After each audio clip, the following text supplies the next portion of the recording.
আমার সাথে দেখছেন দুটি ছেলে, এই দুটি ছেলের তারা আজকে একটা কঠিন চ্যালেঞ্জের সম্মুখীন করবে এই বেলুনের দ্বারায়। আমি এই বেলুনটি একটি কাছের উপরে বেঁধে রাখবো 10 থেকে 15 ফিট উপরে। এই বেলুনটি এই দুজনের মধ্যে যে সর্বপ্রথম ফাটাতে পারবে তার জন্য থাকবে আকর্ষণীয় গিফট। আমার হাতে আছে স্টপ ওয়াচ। এই স্টপ ওয়াচের মাধ্যমে আমরা দেখবো সময়, যে কম সময়ের মধ্যে এই বেলুনটি গাছে উঠে ফাটাতে পারবে তার জন্য থাকবে আকর্ষণীয় গিফট এবং আরও অন্য ধরনের পুরস্কার। চলুন তাহলে আমরা কথা না বলে ভিডিওটা চালু করি, দেখি এই দুজনের মধ্যে কে সর্বপ্রথম চ্যালেঞ্জটি খেলতে চায়। তোমাদের মধ্যে কে সর্বপ্রথম চ্যালেঞ্জ করতে চাও? আমি।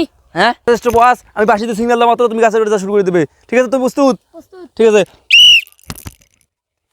দেখা যাক ছেলেটি গাছের চেষ্টা করতেছে, দেখি সে কম সময়ের মধ্যে জিততে পারে না কি করে। দেখা যাক, ছেলেটি খেলা খেলতেছে।